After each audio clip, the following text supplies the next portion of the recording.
भैया जी, ये चमकी देवी तो एकदम में से जैसे पहाड़ पे चढ़ने को बोल दी है। न 9 मन तेल होगा, न राधा नाचेगी। पूरा 50,000 रुपया मांगी है। बाप रे बाप। साला बाप माता जी का याद करता है रे, हैं? और तुम साला ये काहे भूल जाता है कि हम बब्बन लाल का सगा छोटा भाई हैं, और इस नाते से ये दुनिया के नजरों में तो हम बड़का आदमी है ही हैं। ऐसे देखा जाए ना बदरी, तो इस साला 50,000 का जो रकम है वो सीमा कुमार जैसा आइटम बम के लिए कोनो खास रकम नहीं है। खास हो या आम, ये 50,000 का इंतजाम होगा कैसे? ये तो साला सोचने वाला बात है। अरे भैया जी, सोचिएगा बाद में। पहले काजू बादाम खाइए, दूध पीजिए, दिमाग अपने आप काम करने लगेगा। चुप साला, ये काजू बादाम खाए क्या करेंगे रे? हाँ? जब अपना बदन का दम दिखाने का सही मैदान नहीं मिलेगा तो काजू बादाम खाए क्या करेंगे? और मैदान है पूरा 50,000 का। क्यों ना उस्ताद? यही बात का तो रोना है।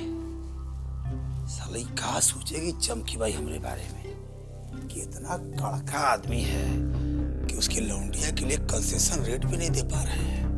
छी, बड़ा शर्म का बात है।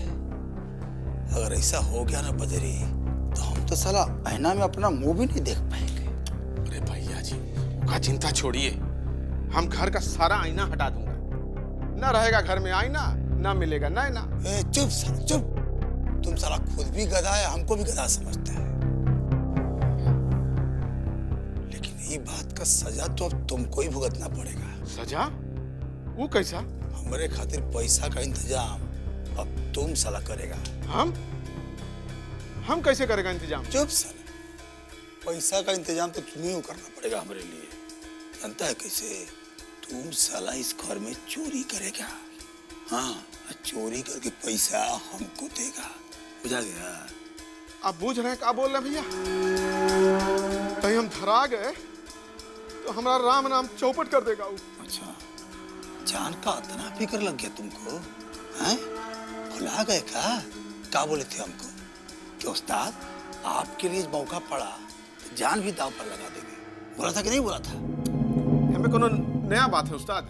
ये तो हर नौकर अपने मालिक से कहवे करता है, लेकिन ऐसा हमें नहीं कहना चाहिए था। अब नौकर लोगों को अपनी आदत बदल लेना चाहिए, काहे कि इसमें गर्दन फंसने का खतरा है। चिरकुट, तुमको अपना गर्दन बचाने के लिए 24 घंटा का मोहलत देते हैं। कितना? 24 घंटा का। बुझा गया?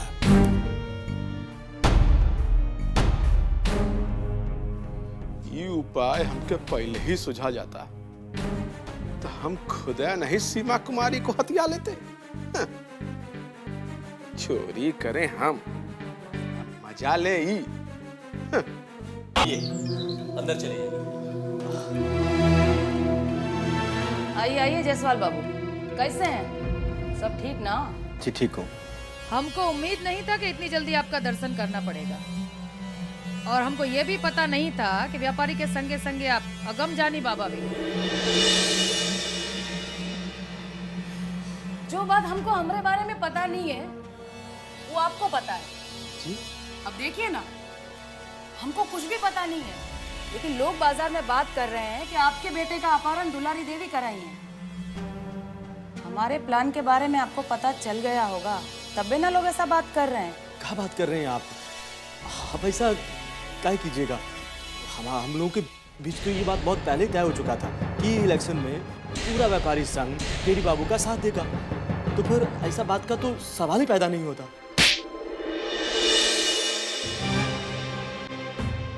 जायसवाल, बाजार में हमरे नाम से झूठी झूठी अफवाह काहे फैलाए? तो पता है ना कहाँ खड़ा है तुम? ये वो जगह है जहाँ आदमी की जिंदगी से ज्यादा नाम और प्रतिष्ठा का रक्षा किया जाता है, और तुम वही नाम पर कालिक पोता है बाजार में जाके। दुलारी जी, जो हमारे बेटे का अपहरण किए हैं वही हमसे बोले कि ये सब आपके इशारे पर हुआ है। उन लोगों ने कहा और तुम सच मान लिए। इसका मतलब ये हुआ कि या तो तुम बहुत बड़ा बेवकूफ है या हमरा के बेवकूफ बनाने का कोशिश कर रहा है। अगर ऐसा ही बात था तो हमसे पूछ लेते ना कि काहे किए ये सब हम, जब केडिया के सपोर्ट के बाद हो चुका था। दुलारी जी, उस समय हम डर गए थे ना तो अब चाहिए हमसे आपको। हमरे नाम पर पूरा कालिक पोत के आ गए हैं आप, और ये सब आपको सुधारना पड़ेगा। जी, आप जो कहें हमें मंजूर है। और हमको इससे कोई मतलब नहीं है कि तुम्हारे बेटे का अपहरण किसने किया या किसने करवाया। बस एगो बात खोपड़िया में घुसा लो, इलेक्शन में केडी का सपोर्ट करना है। और अगर अपना बात से फिर गए ना तो अपहरण से 10 कदम आगे का काम करा सकते हैं हम। अब तनी को मुस्कुराइए, आपके साथ आए आदमी से भेंट करना है हमें। जी।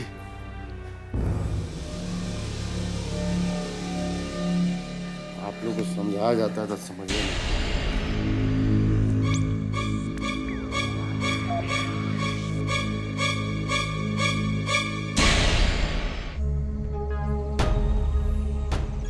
यहाँ आने के लिए आपको जो तकलीफ उठाना पड़ा उसके लिए हम माफी चाहते हैं। दरअसल जायसवाल जी और हमारे बीच कुछ कंफ्यूजन हो गया था।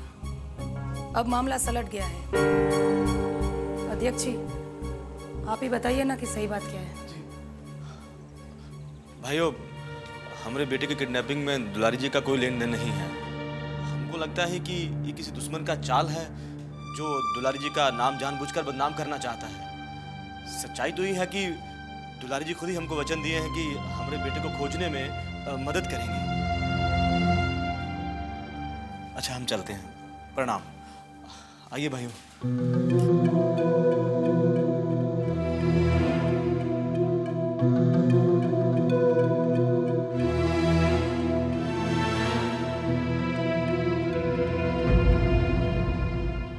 सोचत रही कि हम खाली चुनाव लड़ रहा बानी, बाकी अब लागता कि विजय कंतवा और बाबा ये चुनाव के युद्ध में बदले पे उतारू बाड़ा सा।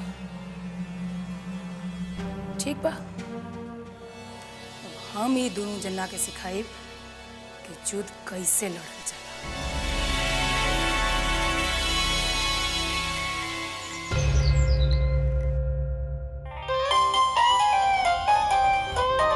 उदय, उदय तुम कहाँ हो?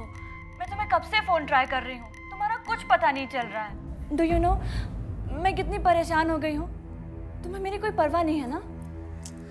अरे सिर्फ शिकायत ही करती रहोगी या कुछ बात भी सुनोगी मेरी? तुम्हें मालूम है अब इधर भी प्रॉब्लम शुरू हो गई है। प्रॉब्लम? कैसी प्रॉब्लम? मेरे घर में लोगों को शक हो गया है कि मेरा किसी के साथ अफेयर चल रहा है। Oh my God. मेरे मोबाइल पर जो तुम्हारा एसएमएस आया था ना, यहाँ के लोगों ने पढ़ लिया। उन्हें पता चल गया कि वो मेरे एसएमएस थे?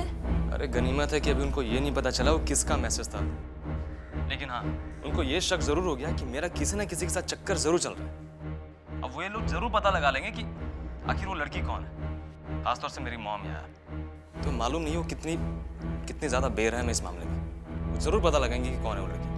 ओह उदय, अब हम लोग क्या करेंगे? यहाँ भाभी को भी मुझ पर शक हो गया है कि मेरा किसी के साथ अफेयर चल रहा है। बस उन्हें अभी तक तुम्हारा नाम नहीं पता चला। मैं एक बात समझ नहीं पा रहा हूँ मेघा, जब मामला यहाँ तक आगे बढ़ चुका तो हम तुरंत यहाँ से भाग क्यों नहीं सकते? देखो उदय, एक बात तो क्लियर है, मैं तुम्हारे साथ कभी भी भागूं तो इसका सबसे ज्यादा असर माँ पे पड़ेगा। फैमिली मेंबर्स पे तो असर पड़ेगा ही, लेकिन अगर इलेक्शन से पहले मैं भाग जाती हूँ ना तो भाभी इलेक्शन जरूर हार जाएगी और माँ को इस बात की बहुत तकलीफ होगी। तुम समझ रहे हो ना? हाँ यार, ये बिल्कुल ठीक कह रही हो। एक्चुअली मेघा, मैं ना थोड़ा नर्वस हो गया था यार। अच्छा चलो, आगे से मैं प्रिकॉशन लूँगा, ठीक है? लेकिन हाँ, वो हमारा बाकी का प्लान वैसे ही रहेगा पहले जैसा, ठीक है? ठीक है, तो जल्दी से तुम मुझे एक किस दे दो। हमारी खट्टी होती जिंदगी में कुछ तो मिठास आएगी ना? मेघा एक बात बताऊँ, तुम मुझे बैड बॉय कहती हो ना, लेकिन इधर कुछ दिनों से देख रहा हूँ कि तुम भी बैड गर्ल बनती जा रही हो। अब बैड गर्ल कहो या गुड गर्ल, प्यार तो तुम इसी बैड गर्ल से करते हो ना? इसमें कोई शक है क्या? You bad girl, I love you. Bad boy, I love you too. Bye.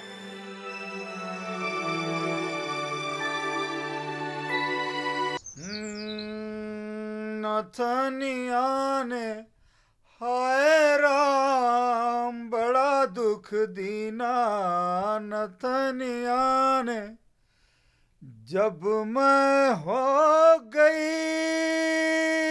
कहा उस्ताद, कहाँ इतना दुख भरा गाना गा रहे हैं? अरे साला एकदम में बुर्बक है तो बुझता नहीं है। जब हमारे दिल में खाली दर्दे भरा है तो दर्दे भरा गाना न गाएंगे कि मुजरा वाला ठुमरी का दिल थोड़े गाएंगे। उस्ताद, लग रहा है आपका तबीयतवा बहुत गड़बड़ा गया है। कोनो डॉक्टर को बुलाएं कहा। साला पगला गया है, तुम बौरा गया एकदम से। अरे हमरे दर्द का इलाज कोनो डॉक्टर हकीम वैद्य के पास थोड़े मिलेगा। तब केकरे पास मिलेगा उस्ताद? अरे हमरे दर्द का इलाज तो हमारी जान सीमा कुमारी के पास मिलेगा। जब वो अपने नरम नरम फूल जैसे हाथ से हमारे बदन को छुएगी, सहलाएगी, चुम्मा देगी, तब ना दर्द निकलेगा, इससे थोड़े निकलेगा।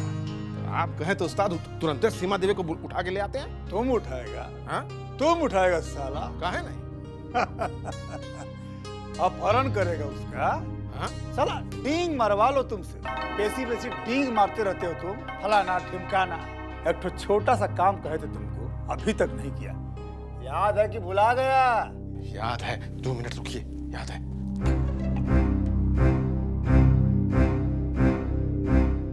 उस्ताद याद है ना, 50,000 रुपया चुराने के लिए बोले थे। काहे वास्ते? चमकी देवी को देने के वास्ते। साला काम तो तुमको याद है, फिर किया काहे नहीं साला? ये थाने में काहे नहीं किया अभी तक? कहा पता है कोनो, ये मजाक है का ये काम करना? लोग घर पर आते हैं, वही में चोरी भी करना है, समझा कीजिए। एक तो बात कान खोल के सुन ले, काल सवेरे तक 50,000 रुपया हमको नहीं मिला ना, तो साला ये पटर पटर जबरवा चल रहा है ना, काट के फेंक देंगे।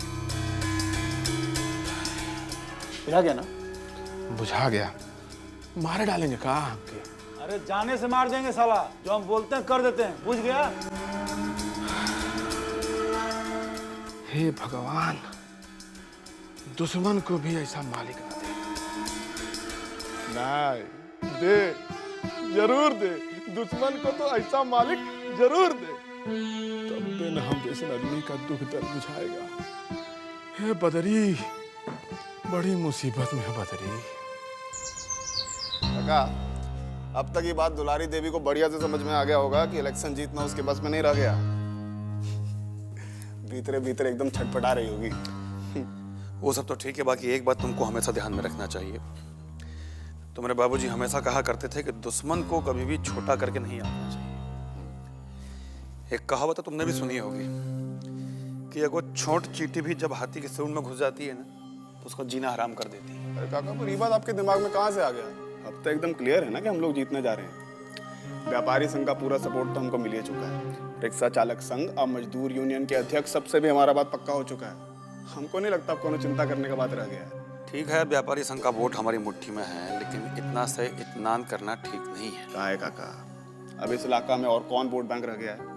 देखो, व्यापारी संघ में बड़ा बड़ा दुकानदार सब है, बाकी ये एरिया में छोटा मोटा दुकानदार भी कम नहीं है।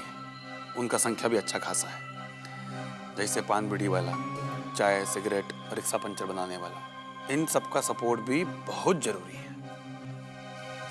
सही कह रहे हैं काका, इस ओर तो हमारा ध्यान ही नहीं गया। डालना चाहिए, छोटा छोटा बात पर ध्यान डालना चाहिए। काहे कि एक एक फूल जोड़कर ही माला बनता है, ये बात भूलना नहीं चाहिए आदमी को। मान गए काका, बहुत दूर का सोच लेते हैं आप भी। बाकी अब आप रास्ता दिखा दिए हैं, उस पर चलना हमारा काम है। आप देखिएगा कैसे छोटा छोटा दुकानदार का समर्थन भी हम ही लोग को मिलता है। हमको समझ में नहीं आ रहा कि ये इलेक्शन और कितने आदमियों को परेशान करेगा। वो लोग अपनी हार की बात को सोच सोच कर इतने डर गए हैं कि जीत के लिए कुछ भी कर सकते हैं। अब दुलारी देवी को देखिए। आप उनका नाम काहे ले रहे हैं? वो तो आपका मदद की है, वो तो आपके बेटे का अपहरण नहीं कराई। वो तो मदद कर रही है ना आपका। वो मदद किए हैं हमरा। ये तरीका है मदद करने का। आप जानते हैं क्या किया हमसे? वो औरत भीतर से कहा है जानते हैं आप? थप्पड़ मारी हमको, बेइज्जत की।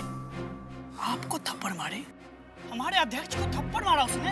और हमको धमकी दिए कि आप लोगों के सामने आकर हम मुस्कुराने का नाटक करें। ये असली रूप है उस औरत का। ऐसी दुष्ट औरत मैंने अपनी जिंदगी में कभी नहीं देखी।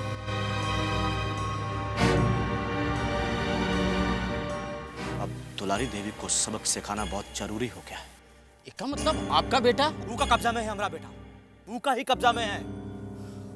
उस दिन हम लोग विजयकांत जी और बाबा को मिलने गए तो उस औरत को शक हुआ क्या व्यापारी संघ का पूरा सपोर्ट बाबा और विजयकांत के पक्ष में जाएगा,